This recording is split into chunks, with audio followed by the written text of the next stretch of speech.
Good afternoon, everyone. We will go ahead and get started, and I'm sure some folks will continue to trickle in. But thank you for joining our July Reparations Strategy session. It's great to see all of you, see some familiar faces and a couple new names and faces.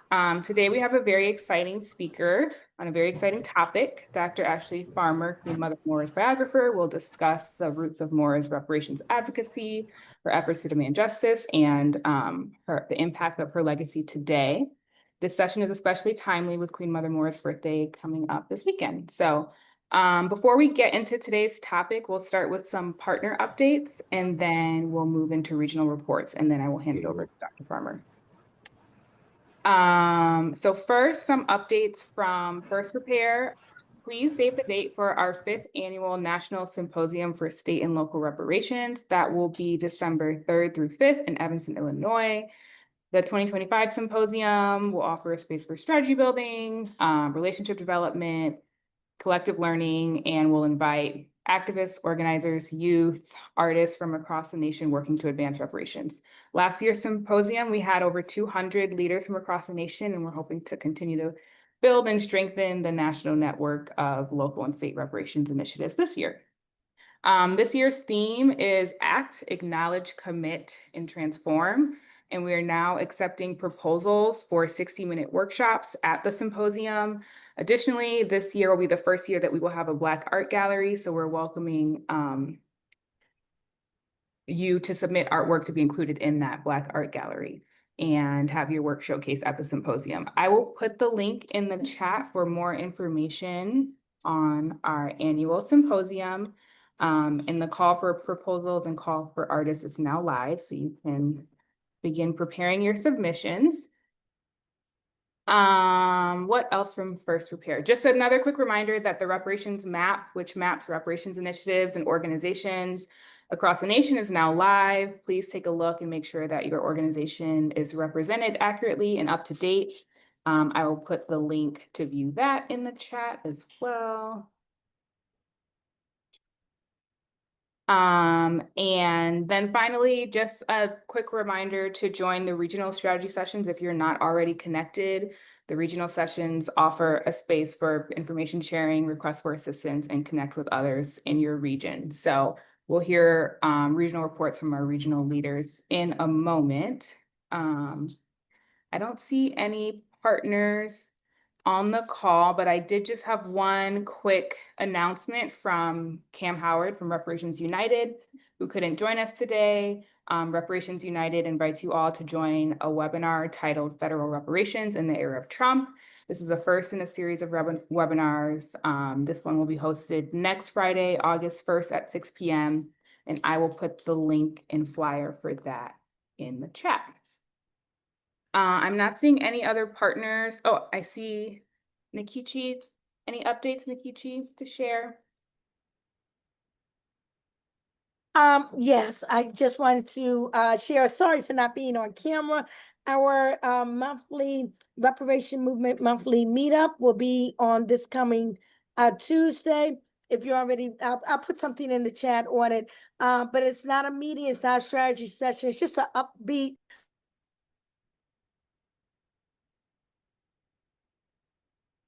Uh-oh, you went on mute, Nikichi. I'm sorry, my phone accidentally, I'm not sure where I left off, but to put faces to names and to get updates on what's happening in the reparations movement and the like. It's fun, it's interactive, it's fast moving, you know. So it's the last Tuesday of each month, which is this Tuesday coming up, and I'll put the link in the chat. Thanks so much, Bailey. Yep, thank you. Awesome. Well, I believe those are all of our partner updates for today. So I will hand it over to our regional leaders for regional reports. Jamoke, can I hand it over to you first for updates from the South?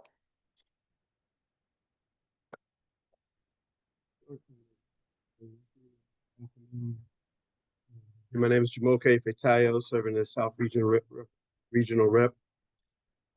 Our South Region meetings are the first Tuesday of the month at 6 p.m., first Tuesday of the month at 6 p.m.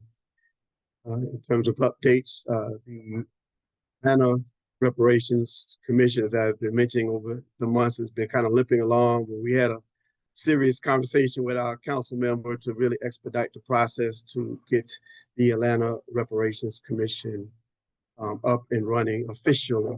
Been meeting unofficially, and so we're moving to become official hopefully by September.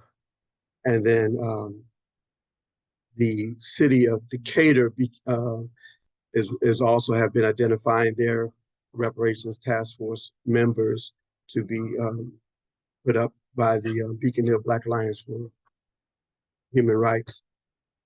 Also, in North Carolina, in North Carolina, Lady Sunshine reported out that there was a program where they were doing research on sacred sites and African American burial grounds, and the government has stopped funding for that program, but they have restarted the funding for that program so they could continue to do the work in 15 counties, identifying unmarked grave sites and other historical sites in African American burial grounds in North Carolina. And also, I plan to make a visit to Asheville in North Carolina in September to do some events there and to do some leadership development work there in Asheville, North Carolina. And that's our update for the South region. Thank you.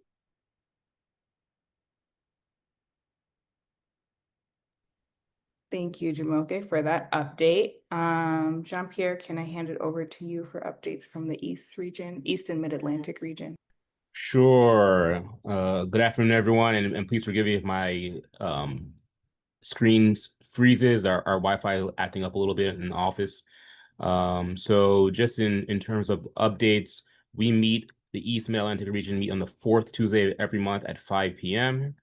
Some of the updates from New York State. The New York State Commission actually had a virtual meeting today, the 24th. Their next in-person meeting will be next week on the 31st at the Brooklyn Museum. That will be the next in-person meeting, but all these meetings are also available to stream afterwards. The New York State 40 Acres and EV is trying to make a selection of a copy editor, help with the document they put together to send to the commission. In terms of Massachusetts, there is currently a bill in front of the Judiciary Committee at the state level. I'm going to put the link to the bill in the chat for you to take a look. The bill is going to be heard for a hearing, but the hearing date has not been set yet. Also in Massachusetts, reparations leaders are going to hold a statewide convening in September. A date hasn't been selected yet. The event could be virtual or hybrid. Also, the Northampton Reparations Committee seems to be reorganizing. And then also in Amherst, they're creating a new committee to work on the reparations outlay. In Maryland, the Lakeland Heritage Project has produced their harm report. And that's available on the Braxton Institute website. It's easier to get the harm report there than it is through the local government website. So the Braxton Institute has the local harm report for Lakeland, Maryland. Check it out. It just came out this past week. And then in New Jersey, as you all know, the Institute and the council released the report making the case for reparations in New Jersey. We are hosting an event on August 7th for Black August, an event on reparations. And you can take a look at the report making the case for reparations in New Jersey here in the website I put in the chat. So I put both of those links in the chat for you all. Thanks, everyone. Thanks so much for those updates, Jean-Pierre. Jeff, can you update us on the Midwest, please? Good thing. Good afternoon, everyone. Midwest Group meets every fourth Tuesday at 1:30. We have a lot of activity. Our St. Paul, Minnesota folks had a large rally with other organizations, for the John Lewis Good Trouble rally in front of Target headquarters. They also had some talks with Cam Howard with the Slavery Disclosure and Redress Act, which they're having their meeting right now as well. Over in the St. Louis University, Robin Prouty was working on a document, creating a film with the Association of African American Museums Conference that's actually started already on the 23rd, where she's a panelist. Also in Evanston, they had a DNA testing kit event, and they also had a celebratory breakfast celebrating the $1 million raised from the faith-based community in Evanston.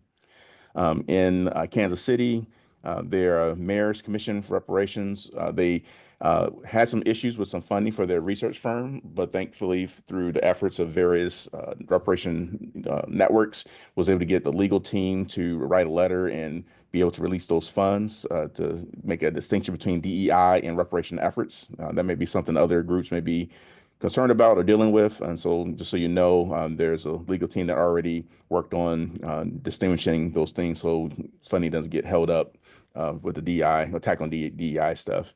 There's also participation with the National Solidarity Walk with Pastor Turner. This month is celebrating the I Have a Dream speech anniversary. He's going to be, you can walk in solidarity with Reverend Turner for 30 minutes on August 28th. This will be the next one for that. Also, Chicago folks are working on HB 1227 as well, trying to get that passed in Illinois. And then they've also been hosting lunch and learns throughout the city to try to educate people about reparations.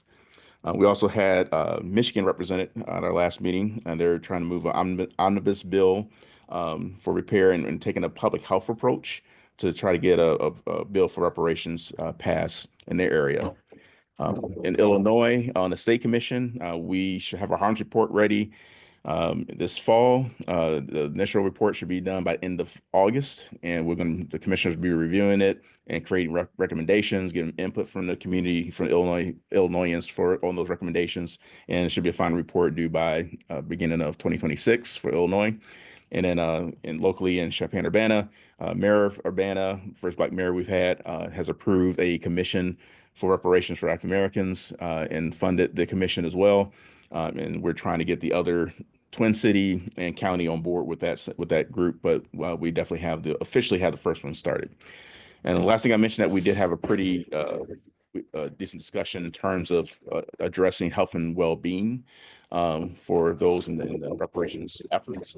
And I think there's going to be some attempts to try to get some workshops for the symposium in that regards. And that's my report. Thank you. Thanks so much, Jeff. So much happening in the Midwest. And then finally, I'll hand it over to Davida for updates from the West region. Hi, how is my audio? Can you hear me okay? Yep, we hear you clearly. Okay, beautiful. I am off camera, but 100 million% present and excited because this meeting always dovetails with the West Region meeting. I just dropped our notes in the chat. And as I give this West Coast update, I'm going to just look at larger patterns and trends instead of doing all individual updates. One of the things that I want to say that was exciting about yesterday's meeting is that I saw some expansion. I saw more representation from the state of California, which was exciting. We also saw Oregon enter the chat. So we've got a fuller representation of the West Coast. In terms of larger patterns and trends, multiple people kind of reported out that some of their reparations organizing is slowing down. That was the case in part for part of the update from Colorado. They essentially pointed out that some of the federal trends are having a chilling effect in Colorado, but nevertheless, the Denver Black Reparations Council is continuing with their grant cycle. Senator Michael Bennet is running for governor, and there are 25 Black women from Denver who have met with this prospective governor, Michael Bennet. And Bobby, our lead, is speaking with Michael Bennet about reparations. We had a really full update from California. Many things happened in the recent legislative session, and I think both Darius and Kanza kind of highlighted some things that are maybe their opportunities and also tensions. So AB 7 was sponsored by Assemblymember Isaac Ryan, and it was to give preference to American descendants of chattel slavery in California colleges. There was a little bit of, I would say, rebuttal from Kanza Jones about some of of the different ways that people were indicating what was a priority. So Kanza goes by Friday Drones and Reparations Spaces, and she mentioned that the LA Commission has sunset. She also pointed out that, and I think this is an opportunity, not just a challenge, the tensions with the xenophobia from the federal government and the ICE raids are affecting reparations life in California and also kind of having the chilling effect on reparations work. So Mayor Bass has not made any public statements on reparations, and that was noted. Friday also said that there was alternative perspective on the current California bill. And Dr. Byerly was also there and said that Ivitaris was collaborating with the Berkeley Reparations Committee and that they're planning to conduct a survey of LA County. Again, Oregon joined through a group called Don't Shoot Portland. They've done some pretty important work around police brutality, and they have a focus on creativity. So I'm going to be sure to share the call for art with them. On the Washington State side, we had our first initial official meeting that was a report out at the state level about their timeline for the Washington reparations study. That study spans 2026 and 2027. On the SARC side, we do off-session organizing. We're focused on not just mobilizing, but organizing. And in the off-session, we're focused on relationship building, particularly whatever bridging we can do around Pan-African and lineage-based reparation strategies. We're going to reach out again. We're also getting ready to kick off our World of Repair campaign, and we did have a request for first repair leaders.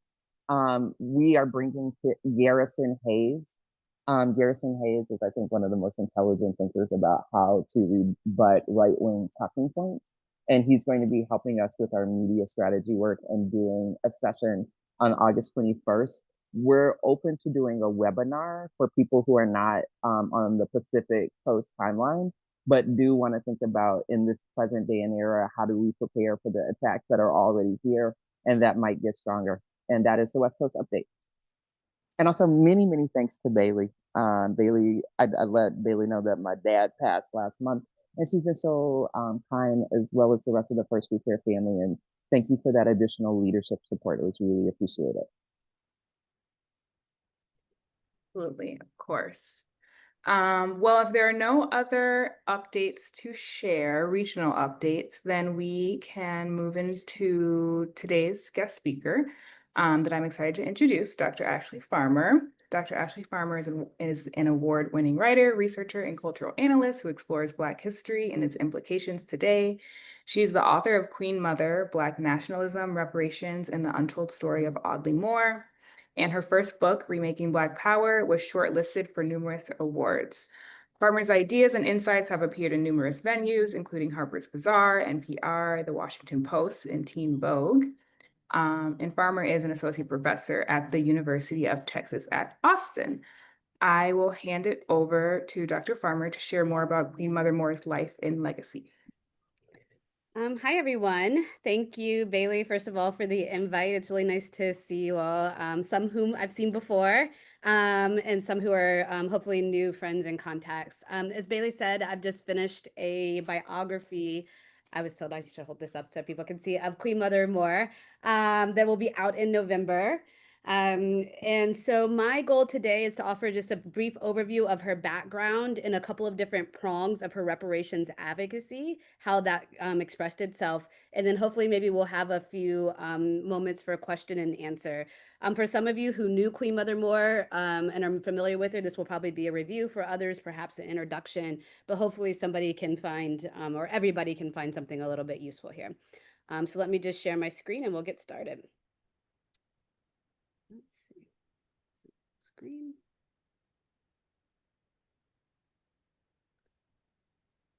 And then, oops. No matter how many times after the pandemic we do this, right? It never quite works the way we need it to. Let's see. I think that this will share. All right. Guys, can you tell me what you see here? Did I do it wrong?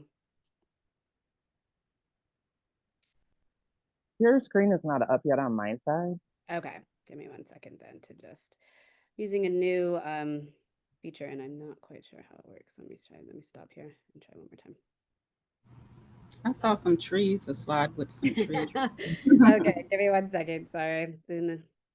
My students told me I needed to come into the 21st century with my slides, but obviously easier said than done. Oh, it was beautiful to me. I appreciate the encouragement. You know, they stay calling you old these days. All right, let me see if I can get this up one more time. I had it all ready to go. All right, it's loading up one more time. Well, maybe not.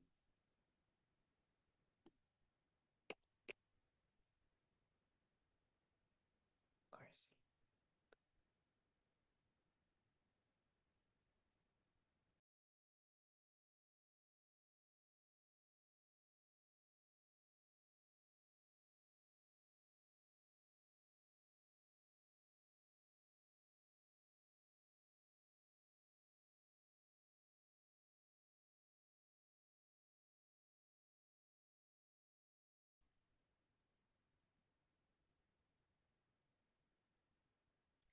Greetings, greetings, greetings.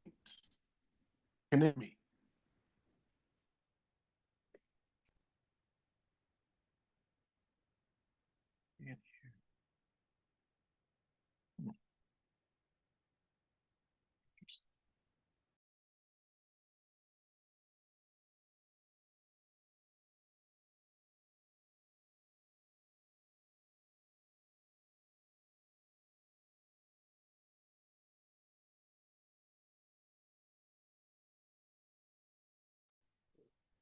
What?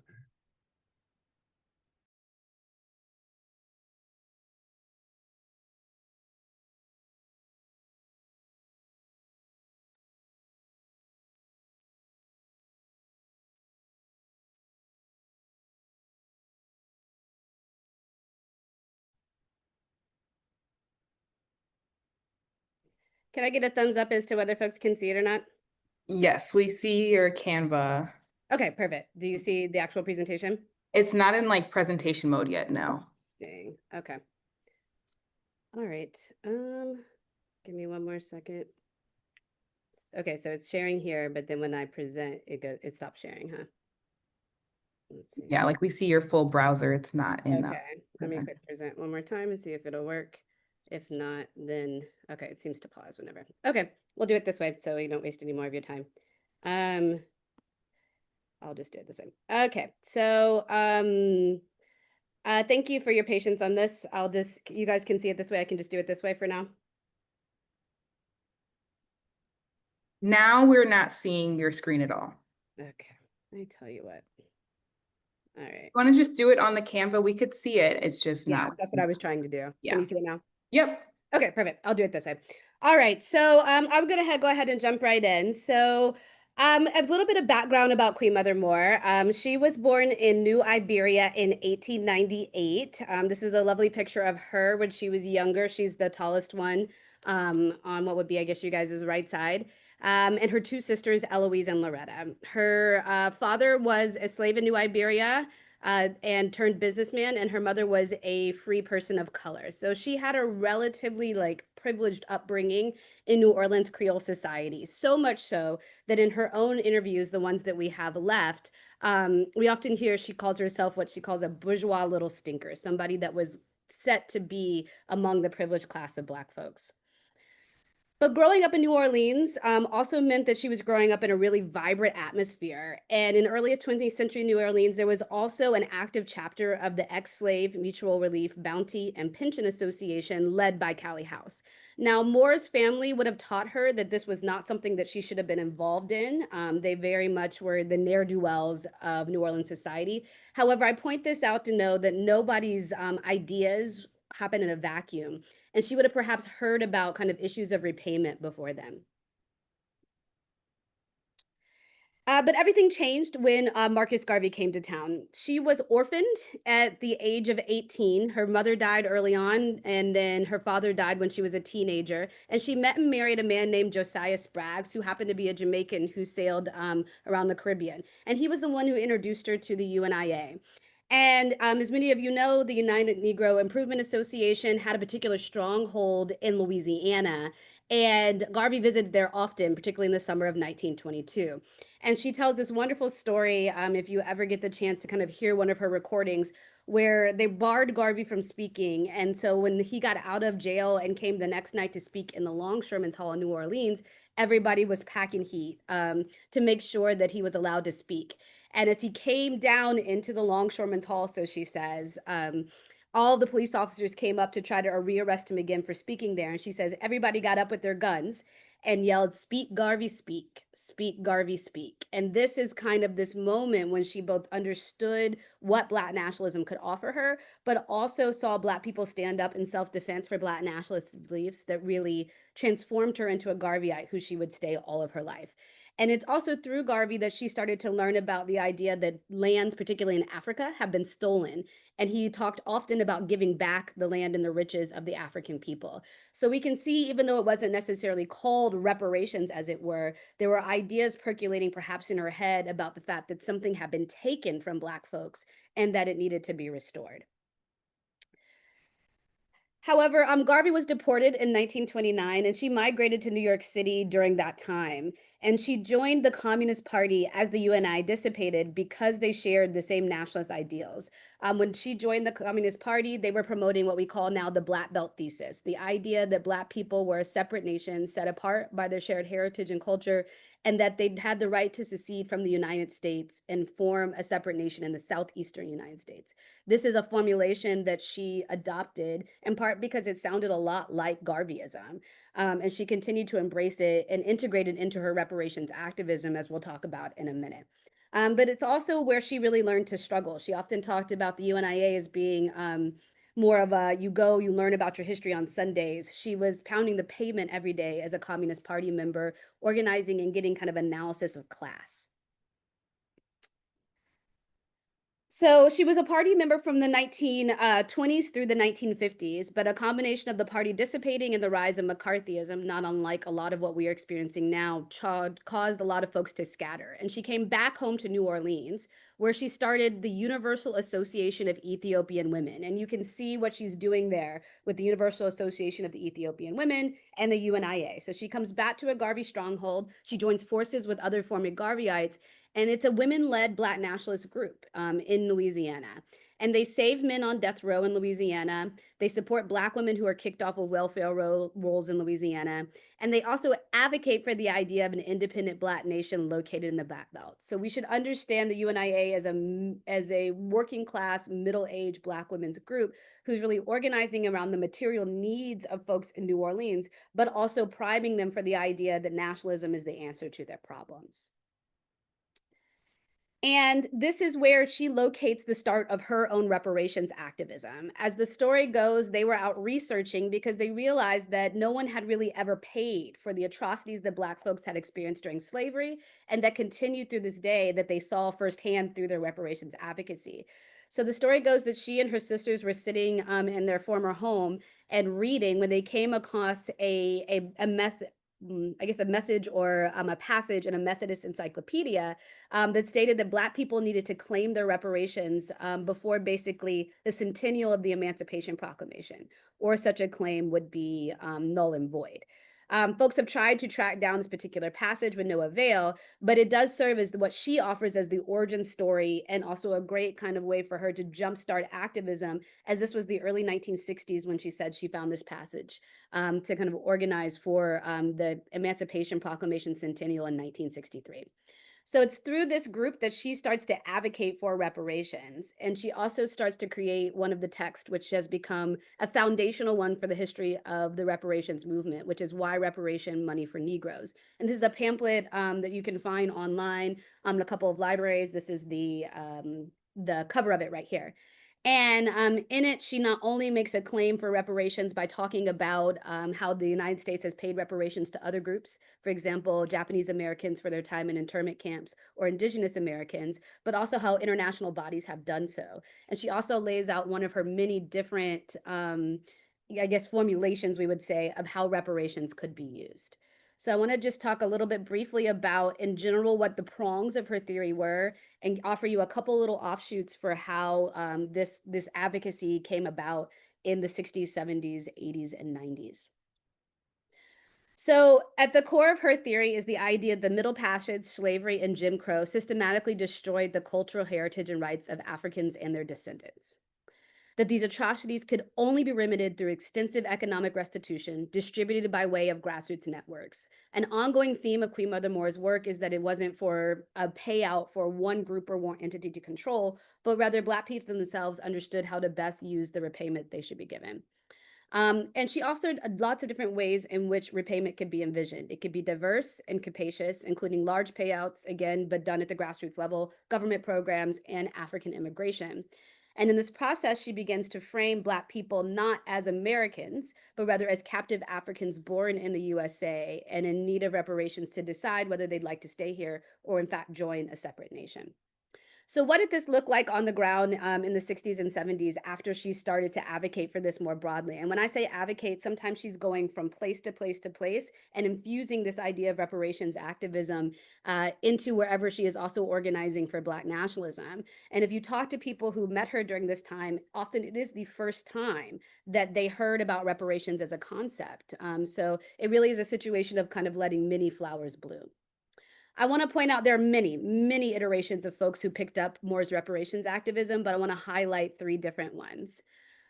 The first is Reparations Committee, Inc. This was based in Los Angeles and funded and founded by Pat Alexander and Sanford Alexander, who were owners of the Herald Dispatch, a nationally run Black newspaper, and also former Garveyites. And this was a more kind of middle-class oriented understanding of reparations activism. They filed a class action reparations lawsuit in 1962 as anticipating that 1963 date of the Emancipation Proclamation centennial. But they also had different kinds of activities. I don't have this flyer up now, but they often had, say, luncheons or teas where they introduced folks to the ideas of reparations. They had rallies. They had kind of pamphlet moments where they would put out her pamphlet and they would talk about it. And they were really trying to organize certainly the working class, but also the professional class. But in this sense, most of the time, the goal of the Reparations Committee, Inc.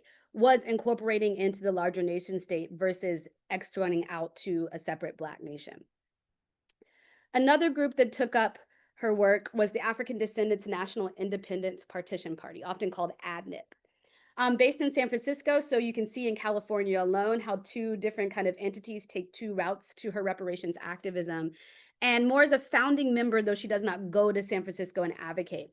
And they advocate for a Black nation funded through reparations. The idea here being that there should be a payout. That payout should be the seed money for which a Black nation would form in terms of army, housing, land, government, etc. And they use Moore's theories of nationalism in redress and their ideological foundation. She is there at the founding of this group and is advising this group, even though that she did not become a leader of this particular group. And then, of course, many of you know the Republic of New Africa, founded in 1968. Moore was the first signatory of the Declaration of Independence, as many who say they were there. And the goal is to build a separate Black nation state in the southern part of the United States. And here again, there's an argument for reparations to fund this venture. And I would argue that the Republic of New Africa, if you read their economic documents, really took this foundational idea of repayment and really thought through kind of an economic plan for how this would work for Black families and larger Black communities at large. And so anybody in any of these groups, however, credits Moore with the idea that reparations was foundational to any understanding of Black liberation. It was the foundation of understanding Black people's relationship to Africa. And it was the foundation of any kind of project that was going to move forward that was really going to reckon with Black people's place in the United States. And finally, I'll just add that, in the sense of letting many flowers bloom, she also was a key kind of figurehead and founder of NCOBRA, which is a group of nationalist lawyers and organizers that came together to create a national reparations campaign. And here in the 80s and early 90s is where we start to see some of reparations ideas go a little bit more mainstream through conferences, town halls, and also their litigation, thinking here, for example, of Charles Ogletree and his work advocating for reparations as part of the legal wing of their group. Minnie saw more attended some of these NCOBRA meetings before she passed away in the mid-90s. And Minnie credit her with kind of bringing in new folks into the reparations world through NCOBRA. So just to wrap up, I know that was very fast, but I want to make sure we have some time for questions. And I know I don't have a ton of time here. When I like to think about Moore's reparations legacy, I like to think about how she infused reparations into the modern Black freedom movement. As I mentioned before with Garvey or with Callie House, it's not as though it was a new idea, but it is one that had dissipated and Moore really breathed new life into it in the late 1950s and early 1960s, almost single-handedly. She offered an inclusive vision of repayment, rooting in working class Black women's experiences. The origins of her reparations work being in New Orleans with these women and her moving with different grassroots groups really shows her commitment to kind of a bottom-up approach to repayment. I also want to point out that she worked with groups across the Black political spectrum. Not everybody that took up her reparations cause was Pan-Africanist and nationalist in their orientation or political ideas. And one of the things that I really appreciated about Moore as an activist learning to, when writing about her for a biography, is she understood, one, how to build coalitions, two, that she was kind of a master of tactical flexibility, understood that, you know, you can work with a group even if they don't have their exact same ideology or ideals and hope to kind of move them in the direction that you want to see them. And also she understood that repayment was repayment even if people disagreed about the ends or the use of it. And she used reparations to foster Pan-Africanism and Black nationalism, right? She saw it as more than just kind of what Robin D.G. Kelley might call a paycheck and an apology, but a real way for Black people to start to understand and reconnect with Africa and the diaspora writ large. So I'll just share that if you're interested in learning more about Audley Moore and her reparations advocacy, she is a big part of my first book, Remaking Black Power, that talks about the role of Black women in reparations and otherwise, and her influence on the Black Power movement. And then, of course, the new biography that discovers and talks about her role in reparations in depth. So I don't know, I know that was kind of fast because I only had about 20 minutes, but I'll stop there and then, you know, I'll answer any questions.